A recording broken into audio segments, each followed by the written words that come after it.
迎着霜，你的跟进我这片土壤，追着浪，我的夜飘过万里边疆，遥相望，岸的尽头是地久天长。当相遇又别离，当相依又远去，我不曾忘记。剪影刀光，划破斑驳的天空，夺下的梦，破碎在风中，长风破浪，看千帆横渡桑田沧海，戎装红着飞扬，逆过冰雪那凉，忘了有缘一场，唯愿你在身旁，不负春光，收藏天边笑脸，陪你天涯仗剑，看萤火落双肩，红尘无悔无憾。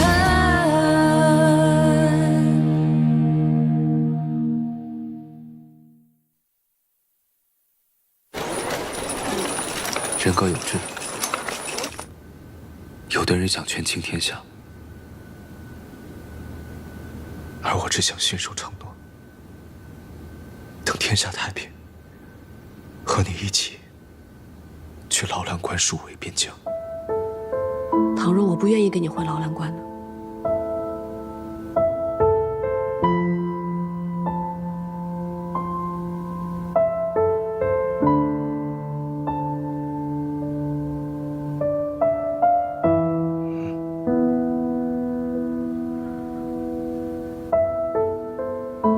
我知道我不能勉强你，但是我还是希望你能够同我一起，因为我心悦你。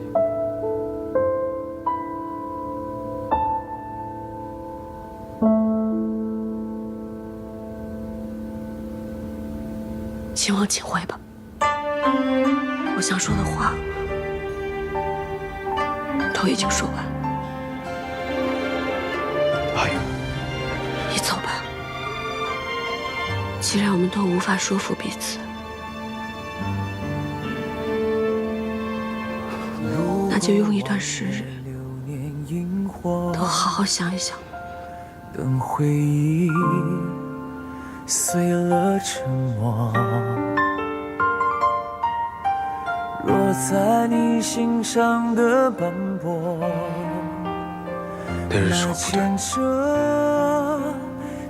我不对，我不应该跟你说气话，但我明白你的心思。你是因为爱重我，才不愿意看到我用性命去换别人。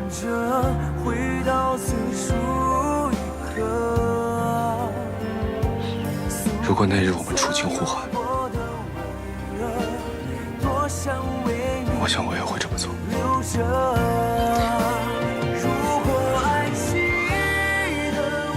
现在说这些，也有什么意思？你快回去吧，不要耽误了军中点卯。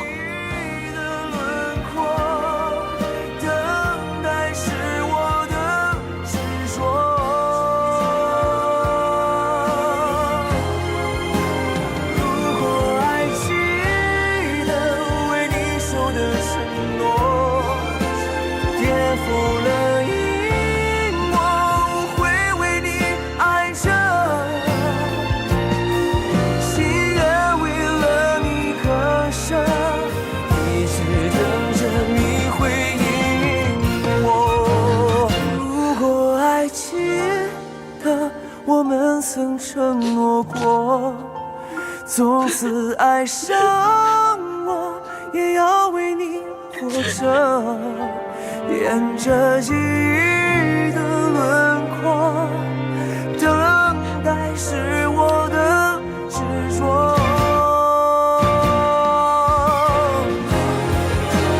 如果还记得为你守的承诺。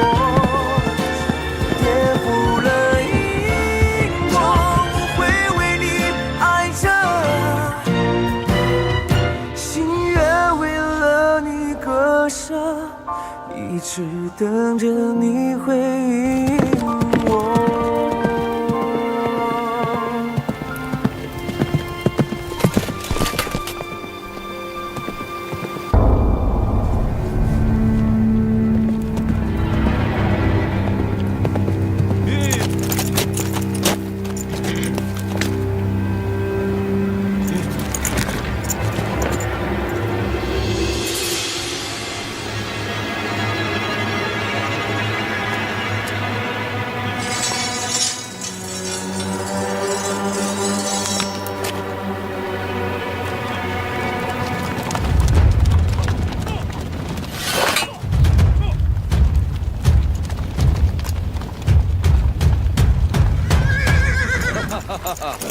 石七郎，我就知道你出关会往这边来，所以带着弟兄们来接应你来了。怎么样，够义气吧？哈哈，不像有些人，把自己兄弟都打晕了。先回去，附近有埋伏。好嘞，这样。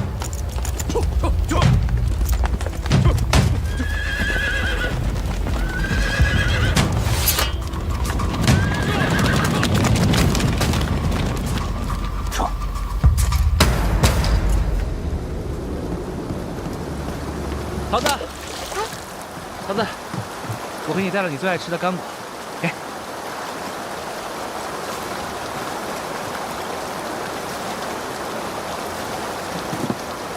怎么了？你连干果都不想吃了？不是不想吃干果，只是明天我就要和校尉一起随军撤走了。啊？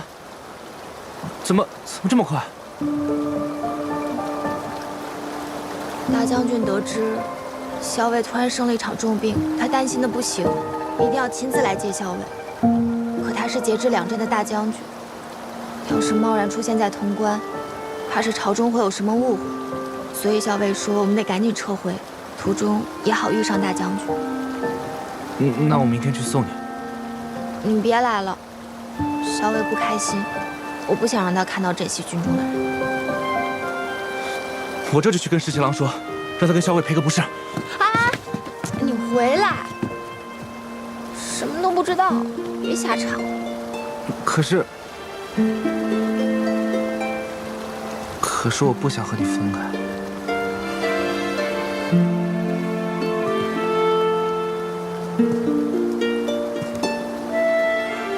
梦中未必丹青见，人间久别不成悲。什么意思啊？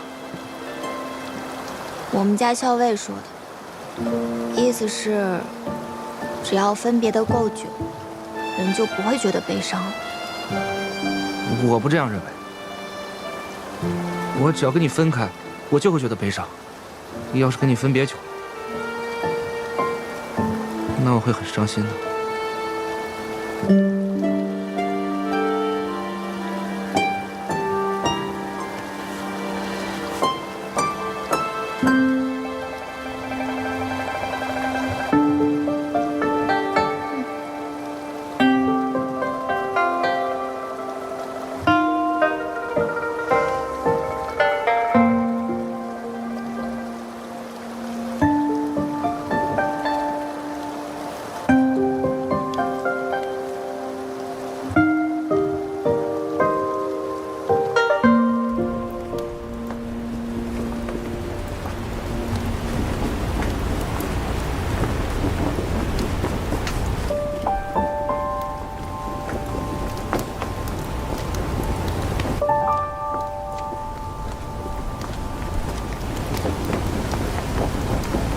哎呀，这又何必呢？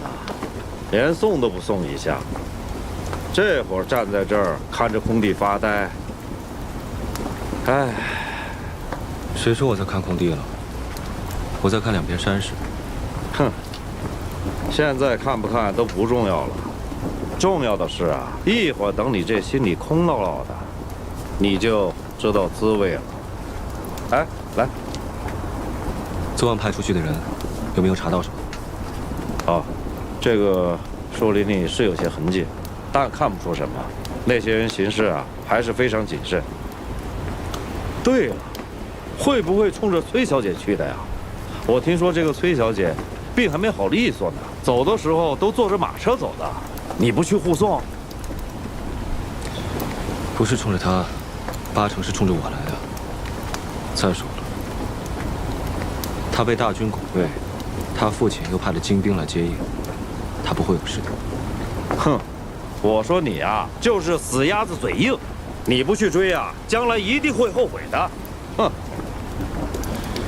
还是把心思放在正经事上。潼关已定，大军也该返京了。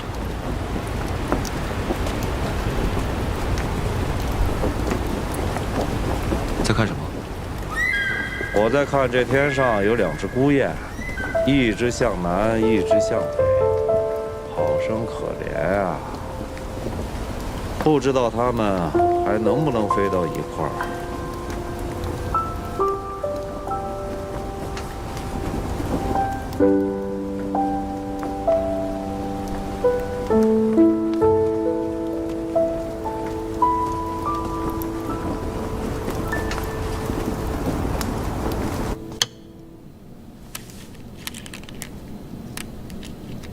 秦王奏请还朝，今日回京了。起初礼部还在议是否令百官交迎，秦王得知后给立辞了。不过今日满京城的女儿家全都涌到街头去看秦王率领大军凯旋而归，都盛传说秦王真是英勇无仇，威风凛凛呐。父亲想说什么便说吧。你打算什么时候去见秦王殿下呀？3日以后。哦，为何是3日以后啊？婉娘在等一个人，等那个人到了，婉娘才可以去见秦王殿下。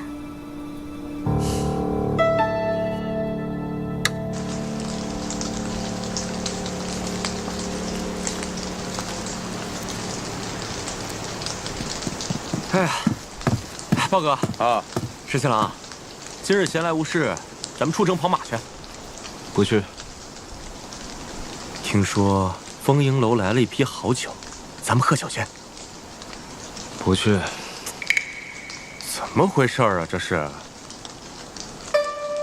自打回京的路上开始，就和变了一个人似的，整天闷闷不乐的，还摆了一张臭脸。怎么？谁惹你生气了？还是说谁给我们秦王殿下气受了？这个世上啊，一物降一物。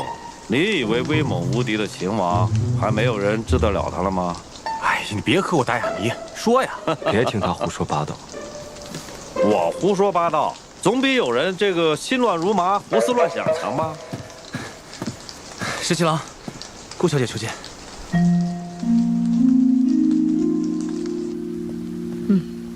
秦王殿下。殿下。顾小姐客气了。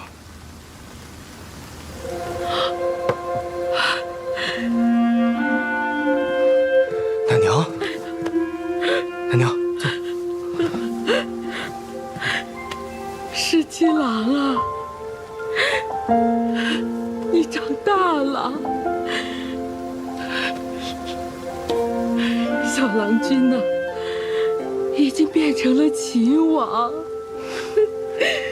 我一到京都啊，就听见城里人人都夸，说秦王好生威武，每个小娘子都想嫁与秦王。奶娘，你怎么来了？哎，我住到乡下已经好多年了，身子不好，也没人送我到城里来。这次啊，多亏了顾小姐，不知怎么托人就寻到了我，问我想不想来看看你呀？我自然乐意呀。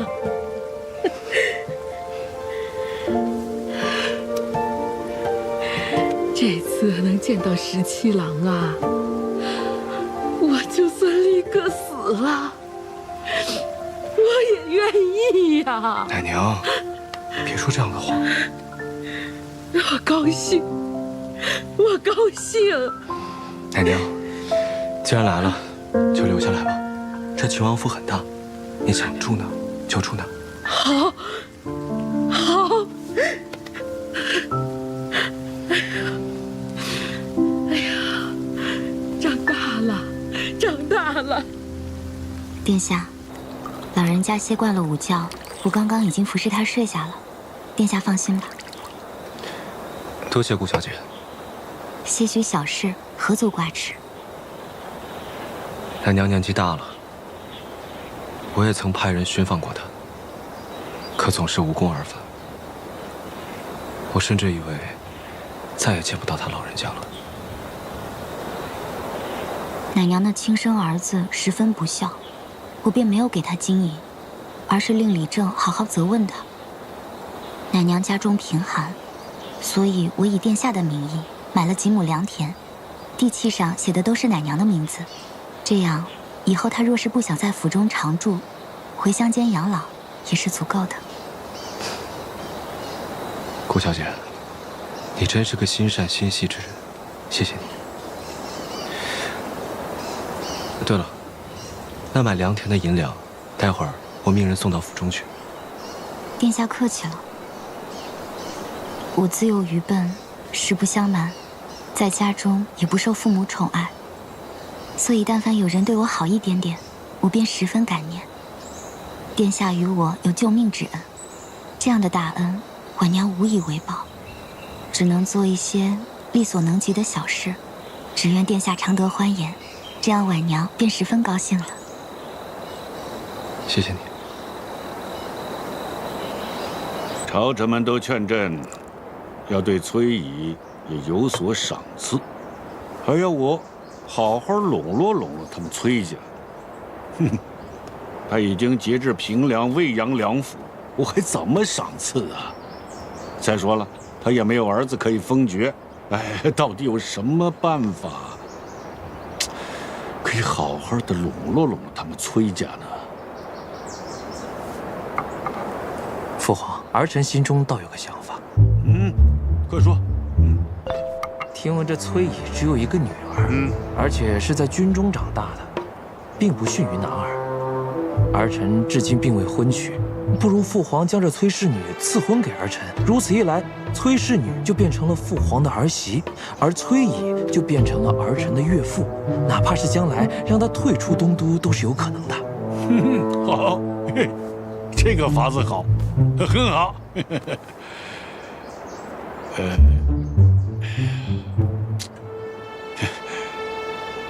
只是不知道这个崔氏女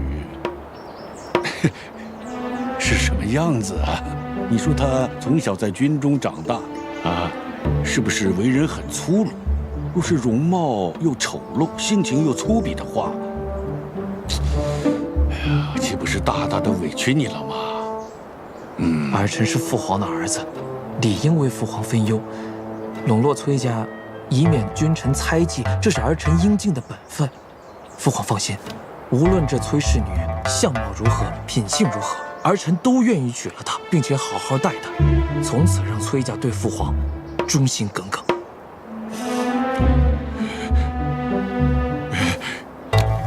莱儿，还是你最顾全大局呀。不过你放心，父皇以后呢，一定赐几个美姬给你当侧妃，不会让你白白的啊受这么大的委屈。放心吧，啊。父皇喝茶。好。您是说，朝中遣人来，说想将我嫁与齐王？哼，癞蛤蟆想吃天鹅肉，齐王什么东西啊？也想娶我女儿。皇帝果然是李逆他爹，这父子二人一样，不知天高地厚。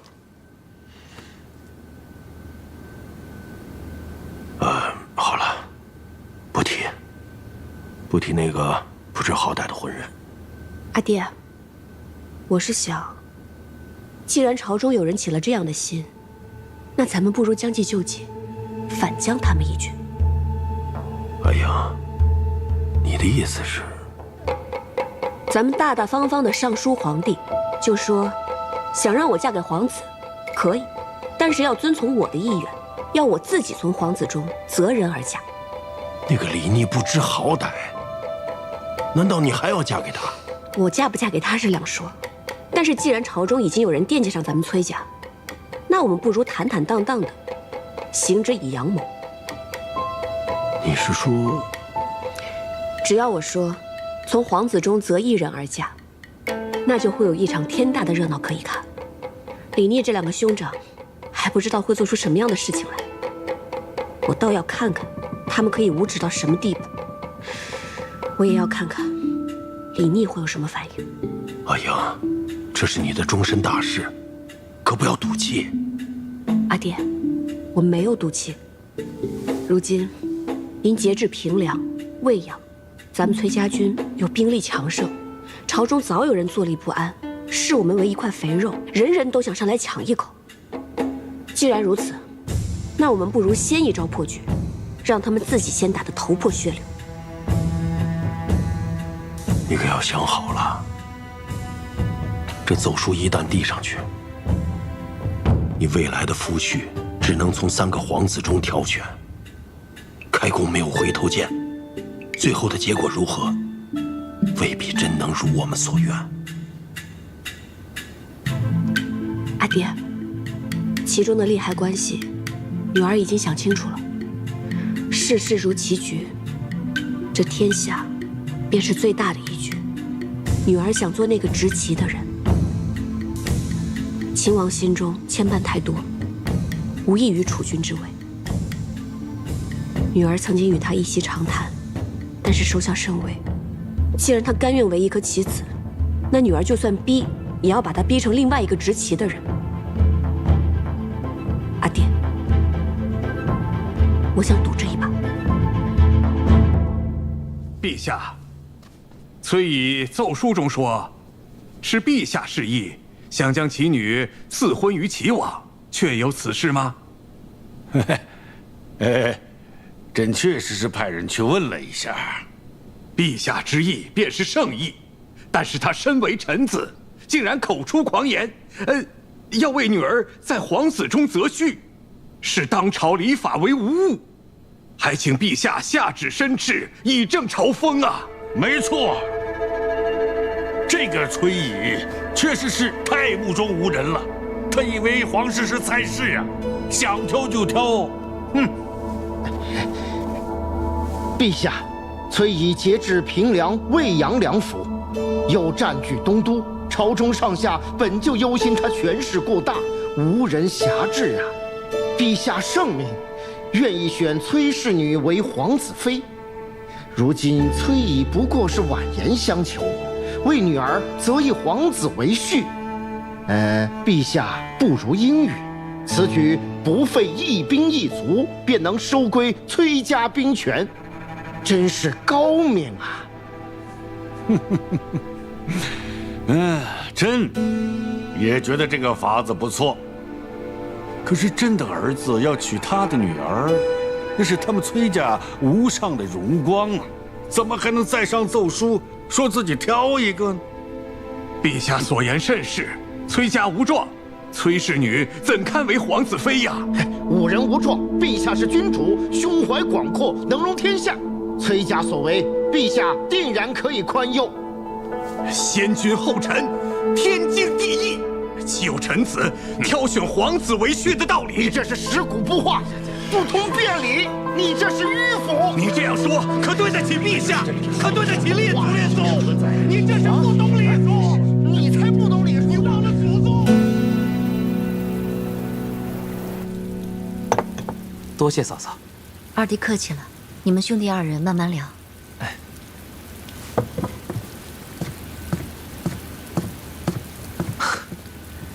大哥真是娶了位好嫂嫂啊，臣弟羡慕不已。这一下朝二弟就赶到我府上，到底所谓何事？大哥，这次你务必要帮我呀！崔乙说要在我和李逆之间择婿，崔乙说是在皇子中间择婿。啊，我想大哥已经娶了王妃了，想必那崔小姐不愿意嫁过来做侧妃，所以我才想着，若是大哥能够帮我一把。我要是能够得到崔家助力的话，以后必定会全力相助大哥入主东宫的。大哥意下如何？二弟说的有理，这崔家小姐绝不能嫁给李逆。那就多谢大哥了。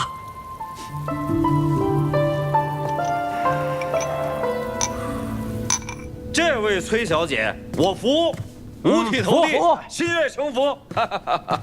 你们说说，皇上要把崔小姐嫁给齐王，他多聪明啊！主动上书，说自己要在皇子中选一位，这不就明摆着吗？她要嫁给我们17郎啊！就是。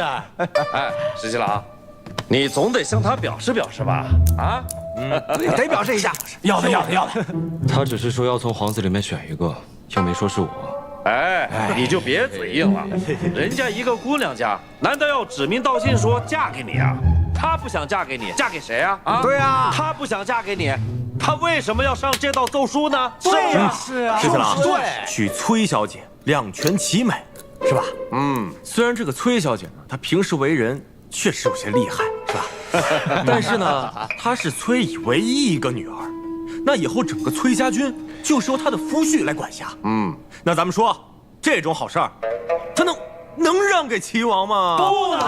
对呀，不能。但是兄弟们，这不重要，最重要的是什么？是那个崔小姐，对咱们17郎本来就颇有情分的。我觉得小裴将军说的特别对。哎，耳朵，这回你可是高兴坏了吧？啊，崔小姐嫁给我们17郎，这桃子姑娘自然就到我们王府中来了。到时候你们俩不也就双宿双飞了吗？双宿双飞啊！哎，17郎，就你崔小姐这嫁妆，起码得有300台吧？得有。那咱们的聘礼也不能少了呀。是啊。哎，俺们村里的规矩啊，这聘礼得有一对大雁，是新郎官亲手射的。要不趁着天气好，俺们兄弟出城陪你射大雁去。哎，对，那要是17郎自己没射着，那大雁让我们射下来了，算不算？当然不能算了，不是说了吗？要新郎亲手射的。哎呀，当然得算了，我们是17郎兄弟，是家人，家人射的为什么不算？不能算，能算，不能算，能算，我说能算，不能算，就是不能算，不能算。哎呀，别吵了。哎，别争了。我说跟你算。17郎，新郎官你别走呀！什么时候射大雁去？俺们兄弟好准备弓箭。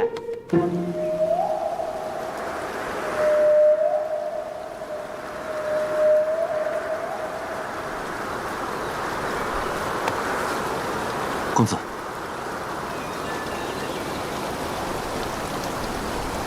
公子，你说阿英上这道奏书是什么意思？大概是她并不想嫁给齐王，所以才婉言谢绝。因为她只想嫁给李逆。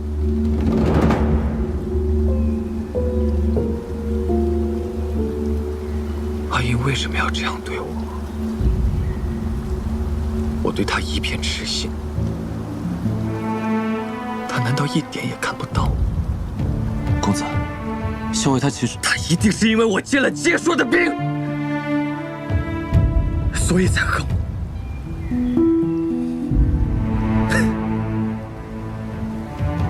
恨就恨吧，反正只要我和他在一起，我慢慢劝他，他迟早会回心转意的。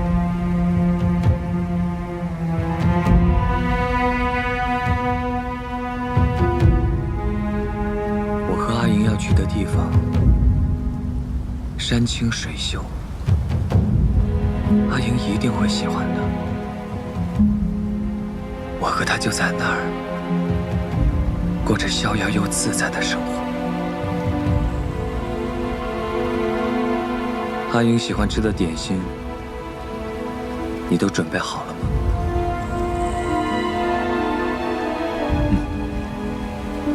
只要我和阿英到了那儿，就再也没有人打扰我和阿英了。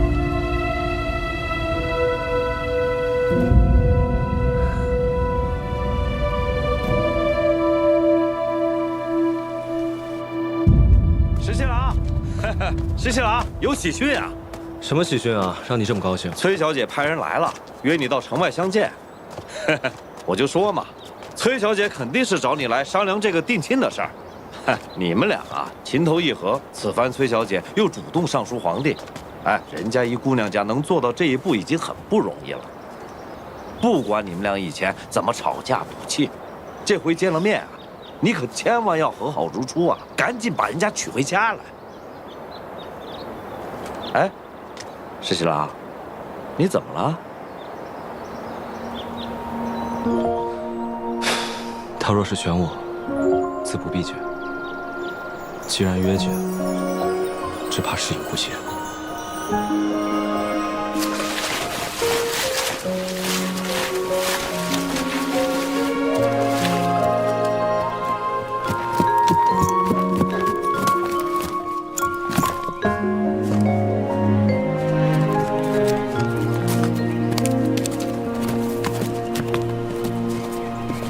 乐游原还是那么美啊！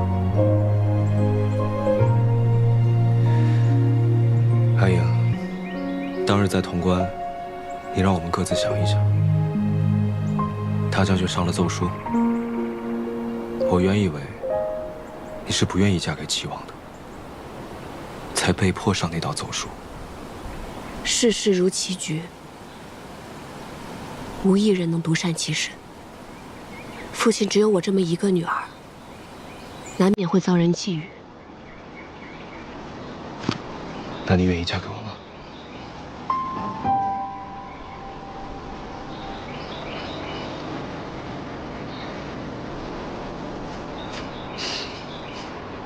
我心里自然是愿意的。但你那2个兄长，会乐见其成吗？我说过，我无意与东宫楚为。我会寻回太孙，让父皇立太孙为储君，兄长他们就再无指望。你觉得你那2个兄长会甘心让太孙被立为储君吗？如果太孙一旦入主东宫，他能活过1年半载吗？有我在，我就一定能保太孙在东宫平安。就算你可以在朝中处处保护太孙，可是你能担保就万无一失吗？你是秦王，又手握兵权，到时候你的2位兄长构陷你和太孙谋朝篡位，你又如何自辩？难道你为了清白就自恃兵权？那太孙又有谁来保护呢？就算你可以带着太孙回到劳兰关，可你那糊涂的父皇被人挑唆之后一指令下，命你自裁，到时候你是遵旨还是不遵旨？等你陷入绝地，那太孙又如何保全？石七郎，这一局真龙我已经处处替你谋算过了，皆是死局。我要你自己入主东宫，你才能有条活路。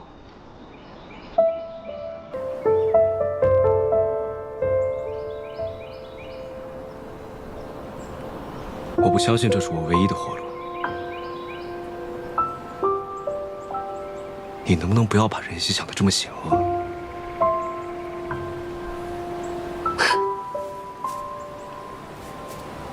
那过一段时间，殿下也许自己就会发现，人心到底有多复杂，到底有多险恶。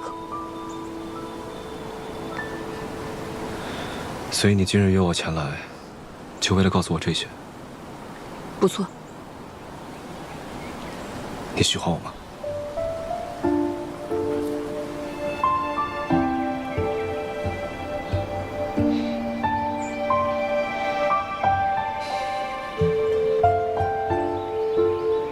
有一天，我遇到一个人，他特别有本事，还非常聪明。我从来都没有遇到过这样的人。虽然第1次见面，我们就大打出手，第2次见面，我就把他踹到井里去了。但是那个时候，我却知道，我是喜欢他的。虽然我从来都没有喜欢过一个人，也不知道喜欢别人到底是什么滋味，但是我心里很肯定，我是喜欢他的。无论他是劳兰关的17郎，还是秦王殿下，无论他是贩夫走卒，还是皇孙太子，我就是喜欢他而已。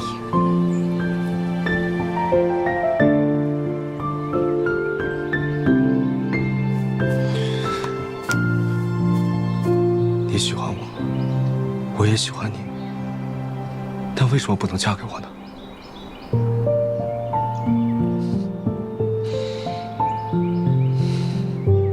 殿下回去吧，也许过段时间，殿下就会明白，不是秦王想回到劳兰关做17郎，就可以回到劳兰关做17郎，而是秦王殿下不能不做东宫太子。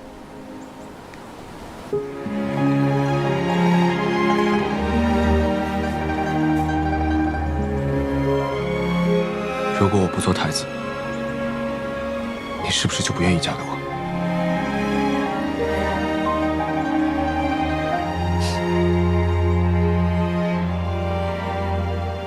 如果我说是呢，殿下心里会不会好过一些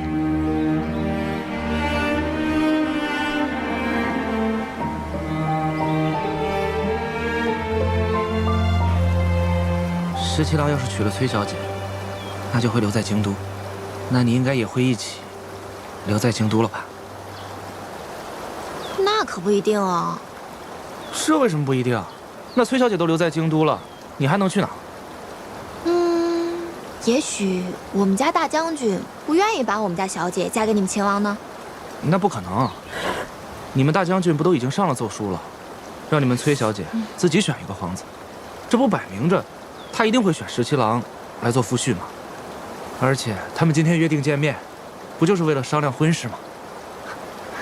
哎，奇怪，我们家小姐跟你们秦王商议婚事，这跟我们俩有什么关系？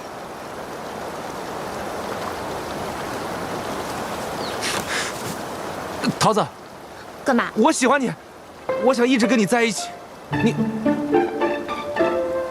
愿意吗？我嘛，这是怎么了？啊？你们家秦王怎么突然骑马离去了？小姐还在那儿呢。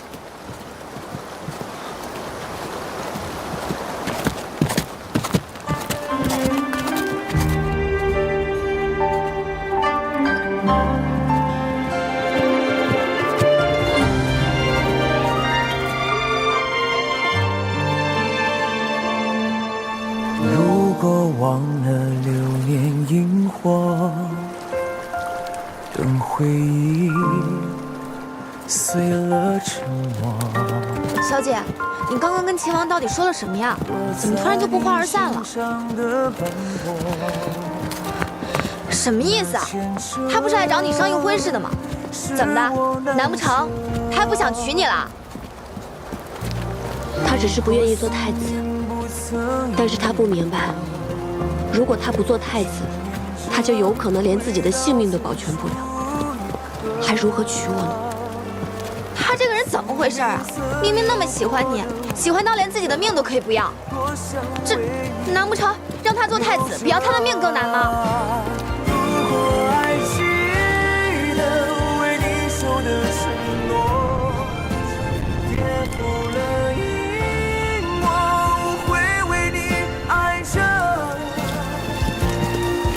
你看，四时有序，风雨无晴，这天都要黑了，偏偏又下起雨来，这行路的人该有多艰难？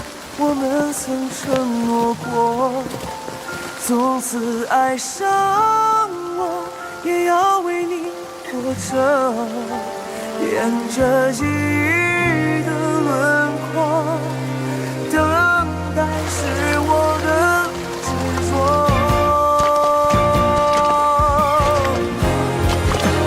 如果爱记得为你守的承诺，跌破了一梦，会为你爱着。那不是秦王殿下吗？这么一大早的，殿下怎么从城外驰来？殿下看上去就有几分失魂落魄的样子，也不知道是出了什么事。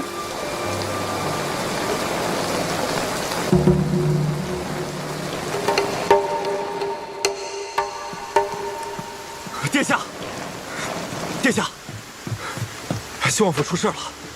怎么了？信王府昨夜走水，信王妃轰了。什么？此事当真？千真万确。怪不得信王府竟然会突然走水。我可怜的嫂嫂连同所有的婢女仆人一个都没跑出来，全部葬身火海。原来是有人故意纵火。我们安插在信王府的内线，竟无一人逃出来，觉得此事蹊跷，费了好一番功夫才探出来。王妃的院子似乎有些不对，当天的救火也有所拖延，此事定然是故意纵火，绝非意外走水。只是不知是什么人做的。真没想到，信王府后面这么大一片院子都被烧成了白地，王妃和满院子的丫鬟仆役就没一个人逃出来。不对。什么不对？王府是有规制的。信王府是从前老晋王府旧宅修整而来，梁柱用的都是金丝楠木，木质十分坚硬，连金丝楠木都烧成了焦炭。旁边院墙的砖，却一点都没有熏黑。昨晚还下雨，信王府却救火不及，这种种都不对。石七郎，那你的意思是？一定是纵火，或是浇了油，或是用了助燃之物，否则不可能这么短时间内连金丝楠木都烧成了焦炭。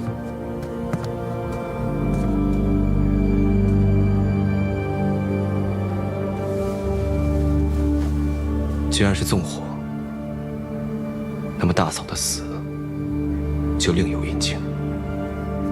能在王妃后院纵火，又能操纵仆役，恰巧前2日我还去求大哥，让他帮我求娶崔氏女。哼，还能会是谁？殿下是说，此事是信王所为？我这大哥竟敢烧死自己的结发妻，他这明显就是冲着崔乙上书择婿一事来的。如此一来，他定是也要争一争这位崔氏女，不会再帮我了。殿下，这不正是咱们的机会？你说的对啊！如果让父皇知道的话，大哥就不能求娶崔氏女，我的胜算就更大了。殿下英明。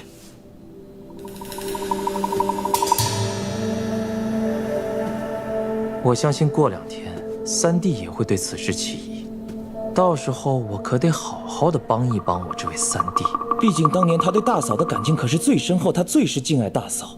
如果让他知道是大哥害了大嫂的话，他一定会奏报父皇，父皇就一定会彻查到底，到时候我大哥就倒大霉了。这个信王好狠呐！你觉得是信王下的手？除了他还能有谁？真没想到，他居然会杀死自己的结发妻子。那可是天家，父子相残，手足互枪，就算杀死结发妻子，也不算什么新鲜事儿。阿爹，我想去西长京。你去西长京做什么？信王杀发妻，就是想娶我。那我都要看看，他跟这个齐王又会如何相争。你其实是要看看秦王会如何吧。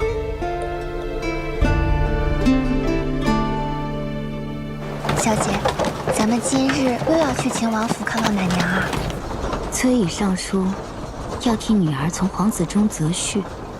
这道奏书十分古怪。那古怪在哪里？我曾经见过这道奏书的抄录原文。若崔乙上书是想将女儿嫁给秦王，那必然是另外一番措辞，文字间也可以有所暗示，但偏偏没有。若崔以上这道奏书不是想将女儿嫁给秦王，那这其中可能就有另一番打算了。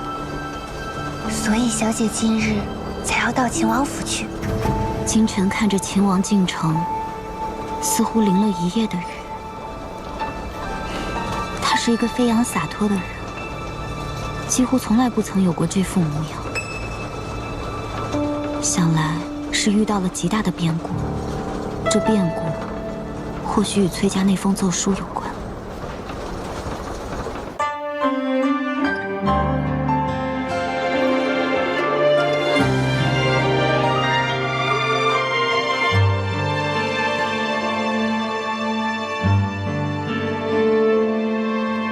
如果忘了流年萤火，等回忆碎了沉默，若在你心上的斑驳，那牵扯是我难舍。如果思念不曾遗落，眷念着回到最初一刻，宿命曾有过的温热，多想为你留着。如果爱记得我们曾承诺过，从此爱上我也要为你活着，沿着记忆的轮廓，等待是我的执着。